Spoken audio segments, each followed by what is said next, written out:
Welcome into the Fordham Softball A10 Championship Preview, a WFUV sports production in coordination with Fordham Athletics. Lou Orlando joined alongside Andrew Gullotta. Fordham Softball, the number 5 seed entering the bracket. They're going to play number 4 George Mason at noon on Wednesday. Before we get into that, I think we should take a look back at this season so far. The inter-tournament play 20-26, 11-10 in the conference, and a little bit of a down year compared to what we've seen from this program in the past. They've finished 1 or 2 in conference every year since 2015. It's their worst finish since 2013. Unbelievable run. I mean, it's been, when you look at the Fordham programs that we've had here, the Fordham athletic programs, this has been one of your best, the pinnacle. And, you know, this team, I think, obviously at the end of the year, they kind of got it going a little bit, got a huge sweep last weekend against GW. But overall, I think a lot of ups and downs to this season. Maybe a team like they were picked first to win the A10 in the preseason poll, then got off to a tough start in non-conference play, which is kind of to be expected, but that kind of reared its ugly head again in the beginning of conference play, and now you're just hoping to get it together at the end of the season, kind of get hot at the right time for this tournament, because at the end of the day, you play one clean, great weekend of softball, and you're going to the tournament. That's the thing with these tournaments. I think you see it even thinking back to the women's basketball tournament where St. Louis was not one of the top teams but just went on a run. I think that's the thing to remember as Fordham enters as the 5 seed. Only 6 teams make it into this tournament, so they're on the lower side of the bracket for sure, but you just really you're in. You just need to get hot. As long as you're in, you have a chance. But I think, you do look back at this season. Non-conference play is always tough, especially exiting the A10 conference, playing some tougher teams, but it felt like a little more of an interesting non-conference. You go to Hawaii, which obviously is an awesome experience. Who wouldn't want to go to and play a weekend in Hawaii? But I'm assuming that kind of just takes your clock off of like how a schedule kind of usually goes. And like maybe that could play a role into it. You don't really know, but they kind of, if you're this Fordham team that pitches really, really good, and they kind of have to get those bats going. As of late, they've gotten it more, I think, but they're still a team. I think that'll be the key. If they can get those bats going, just again for one weekend, they'll be, definitely a force to be reckoned with. We've talked about before with the non-conference schedule that you always feel like that's a little bit of a struggle, but I think the big difference this year was that you saw that struggle continue into conference play, and that's not something that you've seen really the last few years. And I think the biggest difference with this year as opposed to previous years was the offense. The offense really never felt like it got going, and you end up looking at where it stands in the conference. It's one of the worst offenses in the league. They lead the league in strikeouts, and even I think you look back at last year, you were led by Hubertus and Bailey Enoch, those 2 bats. You don't have a single bat Brianna this year. Pinto, too. Right, losing Pinto. That even with Enoch returning, you feel like the production hasn't been there offensively. And listen, freshman Leah Nogue has had a fantastic season, but especially from the run-producing side, feels like we haven't seen those bats so far. Yeah, I think that's kind of the biggest thing when looking at, this team. Only a .313 on base percentage. That's obviously on the lower side, just kind of across the board. It's one of the lower in the A10, and that's going to be an area where you're definitely concerned about going into this tournament, especially when, we're looking at George Mason, their first game, but just kind of the rest of the top half of the A10, the pitching is there in the circle with a lot of these teams. Just looking at like George Mason, like, Ali Rail is going to be there kind of in that first game. I'd assume, I think 5-time A10 pitcher of the week. So you're definitely going to face some tough pitching, but it's not only, I think, about, you're not going to go out and score 10 runs, but it's can you get the clutch hits to score maybe 3 or 4, and that's the difference, because this pitching, as much as the hitting has struggled, the pitching has been, great for Fordham.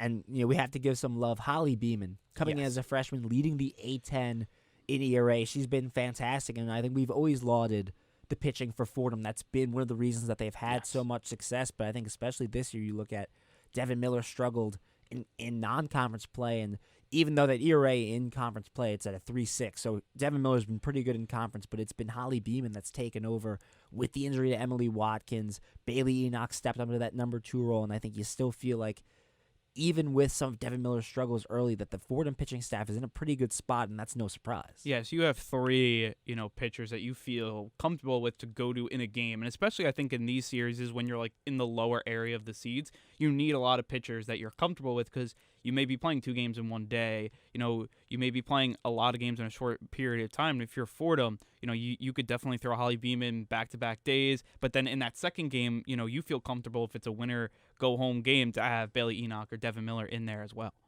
And we'll give a little bit of love to the freshmen, because I do think one of the stories of this year was, you lost some seniors, you lost some graduating players. Pinto and Hubertus, notably two of the greater players we've seen from this program. To see freshmen stand up and really produce this year. Nogue, who's been fantastic at the top of the lineup, but even Ava Karatzis, who's seen time starting. We've seen a lot of youth be tasked with taking over and playing major roles in this team, and I think, you've seen a little bit of growing pains, but you've also seen a lot of impressive growth from some really young players on this team. Sydney Wells, too, not a freshman, but a sophomore, leading the team in home runs. Kind of that power bat, which this team desperately needed. Yes. She's hit a lot of clutch home runs whenever this team kind of needed that big home run. It always happens to be with runners on, too. Wells just kind of came through in that spot, and I think you've seen her get better and better as the season goes along. So that's definitely, I bet going forward, that's going to be where you want to see more of the power for the Rams from Wells, kind of coming into her own as, also a good catcher as well. And I think you're looking at a core for the future. You kind of see it forming this year. Now, obviously, you don't want to be in the 5th seed. You'd rather be in the, first or second, where this team has usually been. But you do see the future is very, very bright for this team. And I want to throw something your way. This is a Fordham team that, as we said before, they finished first or second in the conference in every year since 2015. That means they've had a lot of postseason experience, and this lineup still has had a lot of postseason experience, whether it's Martine, whether it's Enoch. You look Taffet. up at Taffet as well, and on the pitching side, Devin Miller and Enoch. So I think you talk about a team that has the playoff experience. Is that something that comes into play? Oh, for sure. I mean, it definitely does, especially when the margins of these games are very, very thin. I mean, again, you could talk about a 2-1 game, or even like, let's say St. Louis. They got swept in that St. Louis series. They lost both the 2 out of the 3 games by only 1 run. Maybe something goes your way this time and you end up winning that game 2-1 or 3-2, whatever it ends up being. And the veteran nature of this team, I think, plays, huge factor going into this championship bracket. And again, when you look at a lot of these other teams, maybe they haven't been always, a ton of success in their programs. This is definitely a different year in the A10. I mean, I'm pretty sure that Fordham went up against GW last year. GW not even making the tournament this year, so a lot of turnover in A10 softball. And I think Fordham, being a team that has a lot of veteran players and getting into the tournament, it definitely makes them a more dangerous team. And let's take a little bit of a look at the bracket, and we'll start with that first round matchup, George Mason at noon tomorrow.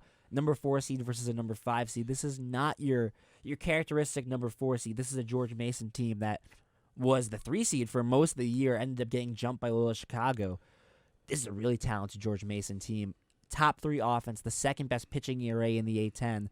A really tough first matchup, and we should say this is a double elimination bracket. So If you lose, it's not over, but you don't want to get put in that situation. This Fordham team needs to win game 1 if they want to win this championship. I think you could say that about a lot of teams, but definitely I think Fordham to get them on the right track. Because if you win on Wednesday, you don't have to play again Wednesday. If you lose, then you could be out in one day. You could be done by nightfall on Wednesday. You could be out of this tournament by playing 2 quick games. And I think Fordham, if they want to go far, they have to win this game 1. Now, I think they can. It's probably going to be in a 2-1 or 1-0, 3-2 battle because, you'd expect George Mason. They obviously also want to start out fast. Allie Rail will probably be pitching in that game. I mean, she's got a 2.2 ERA. Looking at what she's been able to do, over 200 strikeouts in the regular season. She's been so good, 15-8 record. And, when looking at the Rams, they'll probably go to Holly Beeman, who's obviously leading the A10 in ERA. That'll be a pitching matchup in the circle. I mean, I bet it'll be an awesome matchup in Fordham. Obviously, they don't have, the edge on the hitting side of things, but can Holly Beeman and this Fordham staff kind of, do a little bit more work and kind of bear down against probably a more superior lineup than Fordham and get it done? Yeah, I want to highlight, 4 bats for George Mason: Elisa DeRosa, Haley Taramina, Nicole Bechtel, Marlena Bozek. All players with five hitters hitting over 300. Sorry to cut you off, but no, that's insane. That's fine. 5 players hitting over 300. 4 of them have an OPS above 900. So you're talking about a stacked lineup, especially 1 through 5. And I think when we talk about this game on Wednesday, I think the key is you're going to have to limit them as much as possible. You really have to lean on your pitching. I'm not sure this is a Fordham offense that you can consistently rely to even score, let's say, 5 runs if they need to do in that situation. I think you're looking at a little bit of pressure on Holly Beeman and the staff to have to hold down this offense, even though it's a good offense. And that's the situation you put yourself in when you get into a tournament setting like this. Yeah, exactly. And that's something when you go back to when these two teams played. George Mason won 2 out of 3. But I think Fordham, they're competitive in those games. They win the first game on Sunday, so they lost the first one on Saturday, and then come back, win 6-5, and lose 3-1. But in that win, Fordham was able to score the runs, 6 runs, and you're feeling pretty comfortable if you can kind of get those 6 runs. Holly Beeman pitched in that one and got the win. So that I think is going to be a big thing for this team. Now looking at the other games, a 3-1 loss, like those types of things, can you definitely see that occurring? It's possible, but I do think that this team going, this matchup is not the worst matchup for Fordham that they could have drawed. I do want to ask, Fordham 2-8 against teams that are in this A10 tournament, 9-2 against teams that missed the tournament.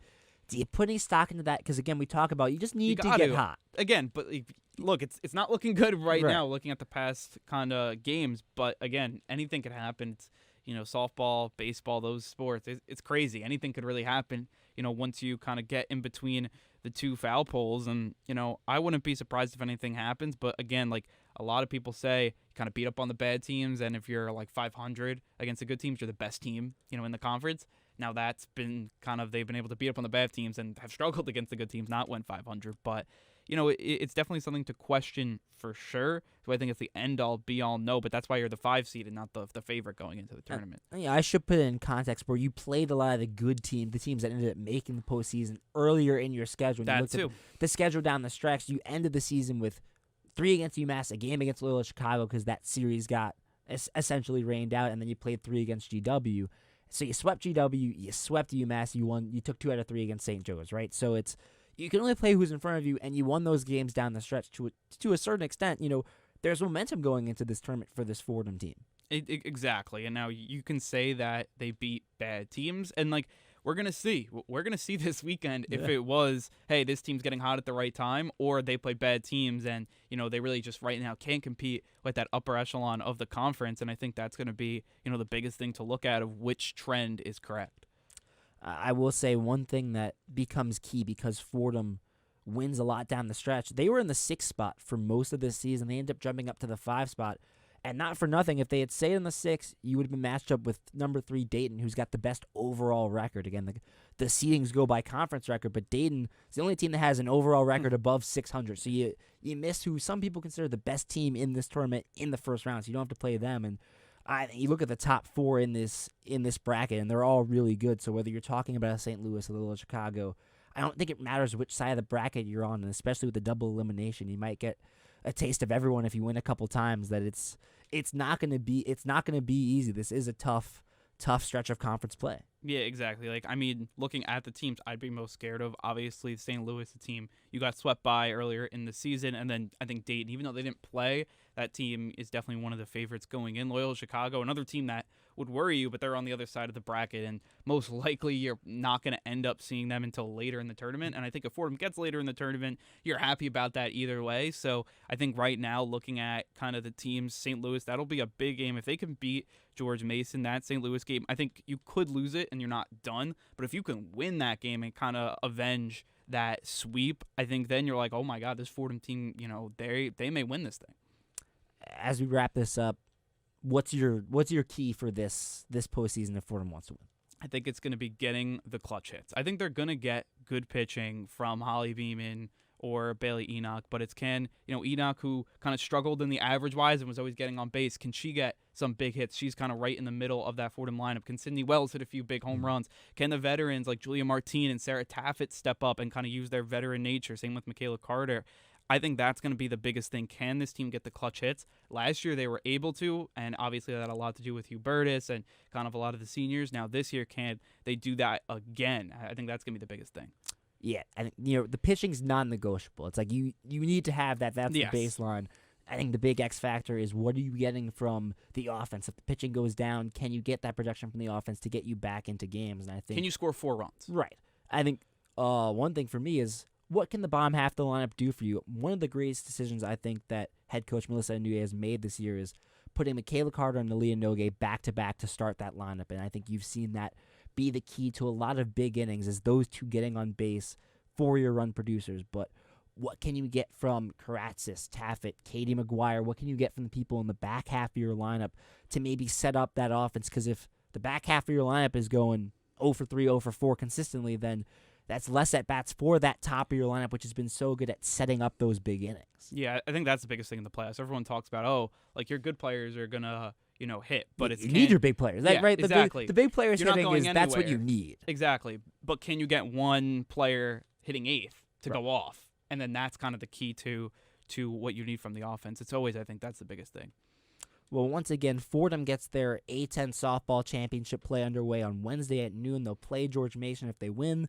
They'll be matched up with number 1 St. Louis. If they lose, they go to the loser side of the double elimination bracket. They play the loser of number 3 Dayton and number 6 Rhode Island, and at that point, you're in a pretty tough spot. But once again, tournament play starts Wednesday at noon. Fordham plays number 4 George Mason. If they win, they play number 1 St. Louis. If they lose, they go to the loser side of the double elimination bracket. They'll play the loser of Dayton or Rhode Island. But that will do it for our coverage today. Good luck to Fordham Softball in the A10 tournament. This has been a production of WFUV Sports and Fordham Athletics.